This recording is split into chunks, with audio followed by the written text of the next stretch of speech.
when COVID hit, it was, I don't think y'all remember that week where everything was closed.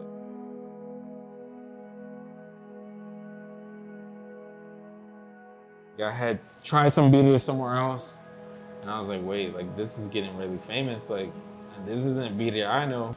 The first day I did it, I had $38 to my name, and that's how I started. Like my friends came over, I was like, look, I got birria. They're like, what's birria? You know, try it. You know, and you've seen it on the videos, like, try it. And then they're like, oh, you know, this is really good. Before I started, I just really pray to God. You know what I mean? Just pray to God and really worship God a lot. You know. And I believe, dude. You know, like, that's it. You talk to God, God listens to you. You know what I mean? And then just went ahead and did it.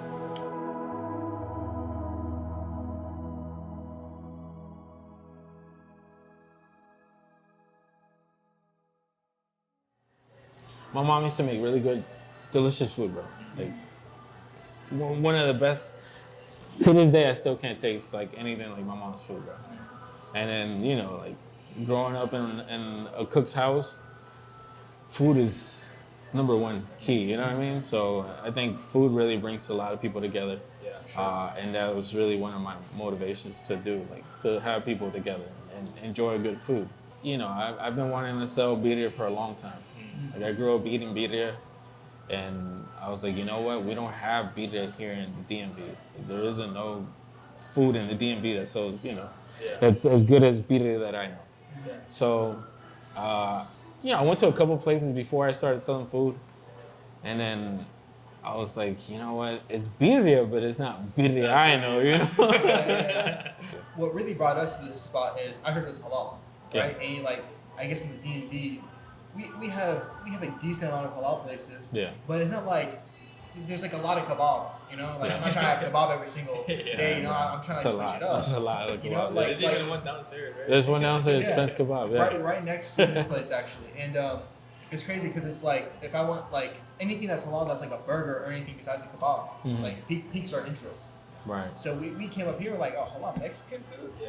Right? Like real Mexican food, not Chipotle. You know, like that's for me up until this point, that's been my Mexican food. Just being completely honest, like, oh, we got beans, rice, guacamole, it must be Mexican food. But now I'm like, my mind's like this is different Mexican. Different levels. Yeah. And I'm curious, like why is it halal? Because I was thinking like, yo, it's like, Is he Muslim? Yeah, is he Muslim? You know what I'm saying? Well, first things first, halal is, I think, healthier than regular beef. That you know, that's not, you know, basically for an animal to be sacrificed, I'd rather it be sacrificed that way instead of the other way. Yeah. And then I did halal because I have a lot of friends that are, you know, Arabic and they're Muslim. And I was like, you know what, I should do halal for you know, for them. You know, Make some for us. Yeah, like and then at the end of the day, it's beef. You know what I mean? So like, I was like, you know what, it's there's no difference. The only thing is it's just being sacrificed a certain way. Well, let's just do it this way. You know, that way everybody's happy. So yeah. So, on that, I know a lot of restaurants, one of the reasons that they don't do halal meat is because it's more expensive. But to me, in my mind, I was like, but it might be more expensive, but you also open yourself up to like a whole different clientele. So how's that experience been for you? You know what? It is actually not bad for me because I was using Angus Supreme beef, and then that was more expensive than the halal. So it really is better than, you know, it's really better than better. The thing about Angus beef, it's really more fatty, I want to say. A little, it's less gamier. It's just really fat, and then you can really taste the different texture in the beef. But you know, if you put enough flavor in beef, then you should be good. I don't care whatever it is. So I do difference. Right. I mean, it's like win-win too, because it's like, even if it were more money, I'm thinking you have like a whole group of people now who will come to you just because you're the only halal like Mexican food that's like really good. Yeah. And like there's like a huge, at least, I mean, I'm not a food critic, but I'll just say from what I observed, right? Yeah. There's so many halal places that aren't good. You know, like you see like these halal kebab mom and pop shops that are just bad. Yeah. Like the kitchen's messy, like the food, like I went to a place, I'm not gonna name it. Yeah. I went to a place and like the rice was like a day old. You know, like I'm half Iranian, so I know good rice. Right. I'm like, this is This has been microwave. This is not it. This is not It's it. reheated, yeah. You know, and like what I'm seeing with you is like we saw earlier, with the empty fridge, empty freezer. Empty freezer, yeah. Nothing. You put like the quality before everything. Oh yeah. You know, like where did you learn that from? Is that just my mom? Your mom. My mom. Yeah. Like I'm saying, the best dishes she whipped out of the kitchen were things she went to go buy like an hour before she started making it. And that's how, like, I was never, you know how like a lot of people marinate things before they cook it? I don't do that, man. Like I cut the meat and marinate it there and then that's it. That's it. Outside, wow. Because it gives it a different flavor, man. Like if you marinate, yeah. Maybe that's the difference. Because again, I've had like halal birria here. Yeah. But maybe that's the difference. Like what I'm tasting is that freshness. Yeah. And the quality of the flavor. Yeah. Must be. You know, the peppers I use, we're destemming them daily. You know what I mean? Yeah. I don't marinate the beef in that because, you know, after a while, like you peppers, whatever it is, it starts to form yeast or some type of bacteria.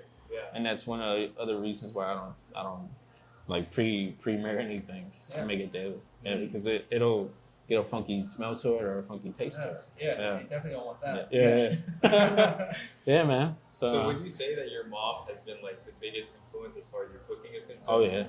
Yeah, man. Man, I would, man, I don't know what I would do for another dish of my mom's right now, man. Yeah, it's true story. My mom, one time I was a kid, I was probably like my son's age. I was like 13 years old and I started to cook up some food. I was like, man, this is so good. You know what I mean? And I went up to her and I was like, Mom, like, what do you do that, how'd you learn how to cook? You know what I mean? And she was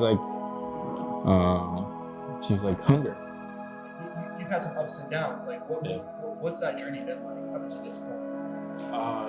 It's all a learning process, man. If you perceive it that way, you know what I mean? Like some people might say, might feel bad for themselves and like give up at the end of the day. But I took it all as a learning process.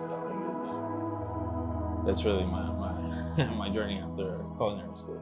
Because I went to culinary school and I cooked at a couple of restaurants, but then like I was like, wait, I'm not making enough money. I went to go do something else. You know what I mean? So it's really that, man. Like I didn't. That's one of the reasons why I dropped out of culinary schools, because I was like, why am I gonna invest so much money in this, and then I know I'm not gonna get paid as much out there. Yeah. You know what I mean? Like, oh, my wife. Okay. She's half Mexican.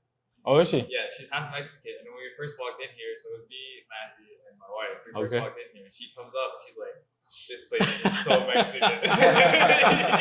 This place is so Mexican. Yeah. And she's from Texas, so you know there's a lot of Mexicans over there. You know, pescadillas everywhere. You could just get stuff on the street. Yeah.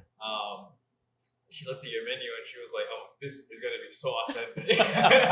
So my question is, was it like a conscious decision that you made to like incorporate that aspect of your Mexican culture, or was it just like a natural expression? Just like, I'm just gonna do what I know, and here it is. More of a natural expression.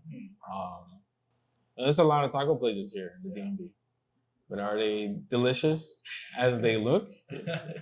You know? Not as delicious as you guys. Not like how it is here.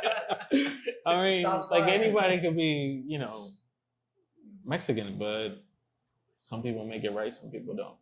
And I mean, that just goes for everywhere. So is that like more than anything, it's about like the food, like the quality of the food? Yeah. That's how you express like the true Mexican. So basically, it's I was chubby all my life, bro. Like, you know, I grew up chubby. I lost some weight in high school. Yeah. You know. Felt that. And then like I used to get made fun of, and like, you know, I was a chubby kid. But why I was chubby? Because my mom was making beast food in the kitchen, man. Like, come on, bro. Like, That's not your fault. No, it's not my fault. Their moms were cooking like that, like, bro. If you would have came over my house, bro, like you would have been chubby yourself too.